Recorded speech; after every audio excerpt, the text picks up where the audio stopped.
Welcome to my channel. কেমন আছো তোমরা? আশা করি সকলে ভালো আছো।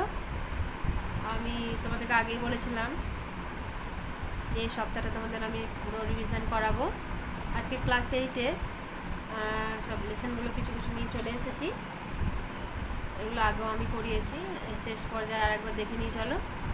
প্রথমে আমরা এই প্রশ্নটার দিকে নজর দিই, যেটা ইম্পর্টেন্ট খুব। লর্ড কর্নওয়ালিস কেন চিরস্থায়ী বন্দোবস্ত প্রবর্তন করেছিলেন?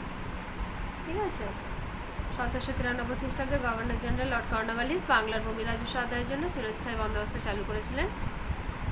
তার উদ্দেশ্য ছিল তোমার কৃষি ও কৃষকের ব্যবস্থার উন্নতি, খাজনা আদায়ের সুবিধা, ইংরেজ অনুগ্রহপুষ্ট জমিদার শ্রেণী সৃষ্টি করা, সরকারের বার্ষিক আয় নির্দিষ্ট করা এবং গণবিক্ষোভের হাত থেকে কোম্পানি রক্ষা করা। 5টা।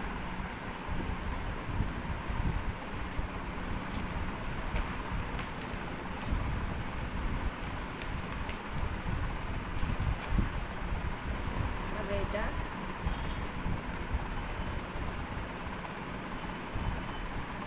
ব্রিটিশ সরকারের ভারতে রেলপথ বানানোর উদ্দেশ্য কী ছিল?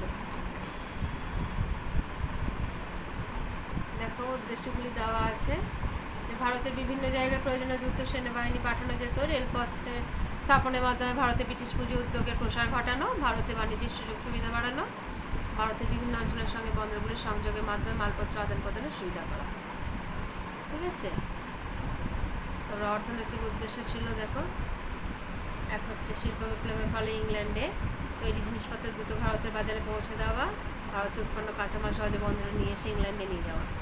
রাজনৈতিক উদ্দেশ্য বৃহৎ ভারত সাম্রাজ্যের নিয়ন্ত্রণ বজায় রাখা এবং বিভিন্ন প্রশাসনিক কাজের তদারকি করা।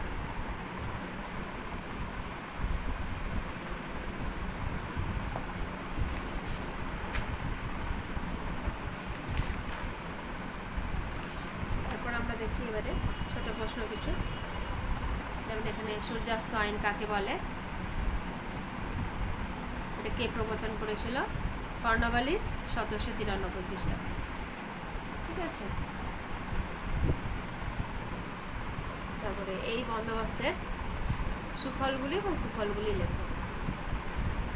আগে সুফলগুলি এক পাশেও লিখতে পারো, আর কুফলগুলি পাশে অথবা উপনিষ করেও তোমরা লিখতে পারো।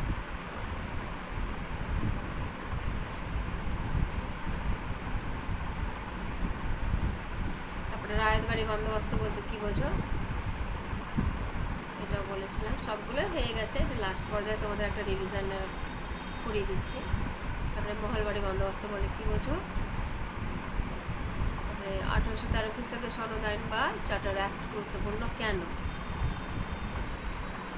তারপরে সব থেকে নিচে যেটা, এটা প্রায় অনেকবার এসেছে পরীক্ষায়, দেশীয় শিল্পের অপেক্ষায় দুটি কারণ লেখো।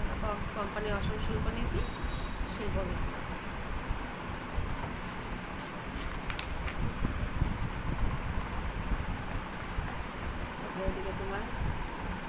দাদন প্রথা বলতে কি বোঝায়? বাগিচা শিল্প বলতে কি বোঝো? মহাজনী ব্যবস্থা বলতে কি বোঝায়? ঠিক আছে, জাস্ট এগুলো একবার মনে করে দেবো। তারপর অর্থনীতি আধুনিকরণ বলতে কি বোঝায়? দাক্ষিণাত্য হাঙ্গামা কেন হয়েছিল?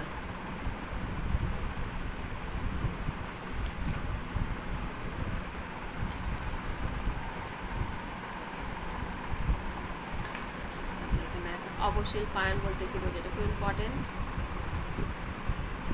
আগেও বলেছি। সুন্দর করে গুছিয়ে পয়েন্টগুলো দেবে। দেশীয় শিল্পের অবক্ষয়ের ফল কি হয়েছিল? না, ভারত রপ্তানিকারী দেশ থেকে আমদানিকারী রূপে পরিণত হয়েছিল, তারপরে বেকারত্ব বৃদ্ধি হয়েছিল।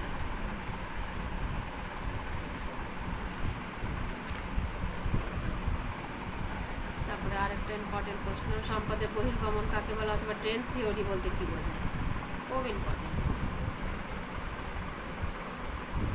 তারপরে আরেকটা আছে, ভারতে টেলিগ্রাফ বিকাশের পিছনে ব্রিটিশ সরকারের প্রধান উদ্দেশ্য কী ছিল?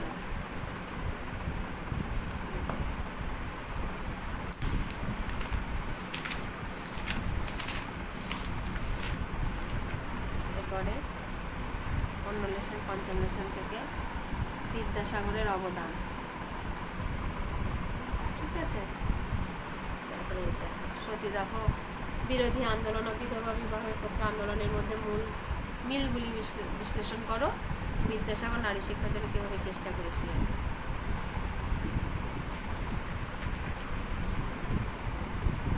এটাও আছে। অনেক সময় সমাজ সংস্কার আন্দোলনে ডিরোজিওর ভূমিকা কী ছিল।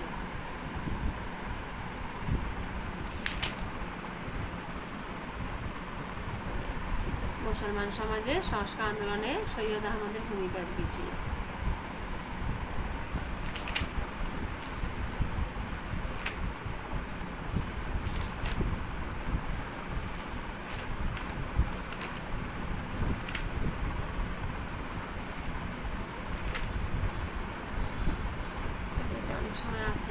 তুমি কি মনে করো 1857 খ্রিস্টাব্দে বিদ্রোহ কেবল সিপাহী বিদ্রোহ ছিল? তোমার উত্তরে পক্ষে যুক্তি দাও।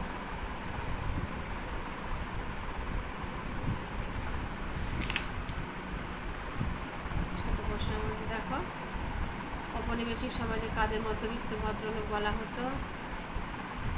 তারপর বিদ্যাসাগরের কি পদক্ষেপ নিয়েছিলেন নারী শিক্ষার বিষয়ে। নববঙ্গ বা ইয়াং বেঙ্গল কাদের বলা হতো।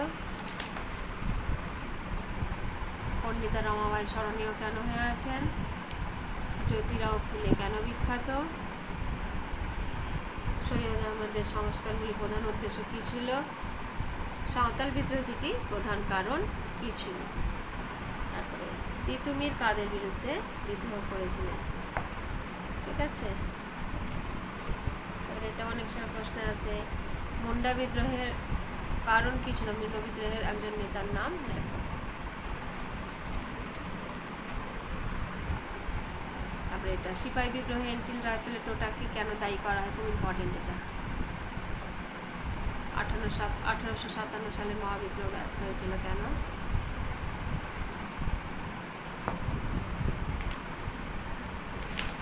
শর্ট প্রশ্নগুলো তোমরা নিজের থেকে করবে।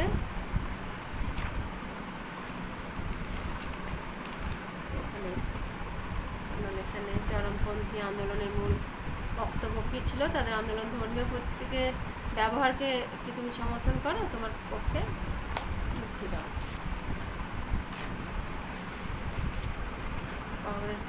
কংগ্রেসের সুরাট অধিবেশন, এটা অনেক সময় আসে প্রশ্ন। ক্ষুদিরাম বসু বিখ্যাত কেন। পয়েন্ট পয়েন্ট করে সাজিয়েও লিখতে পারো তোমরা।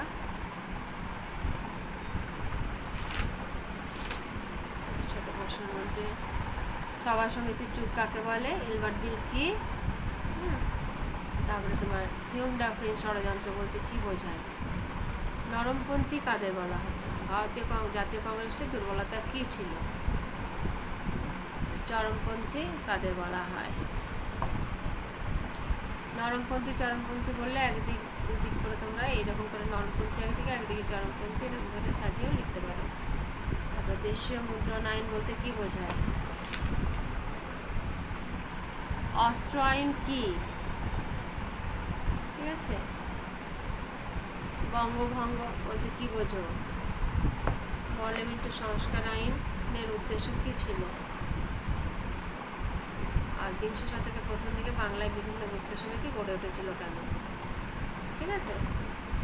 তাহলে এইগুলো তোমরা আবার তোমাদেরকে মনে করিয়ে দিলাম, তোমরা একটু মন দিয়ে পড়াশোনা করবে।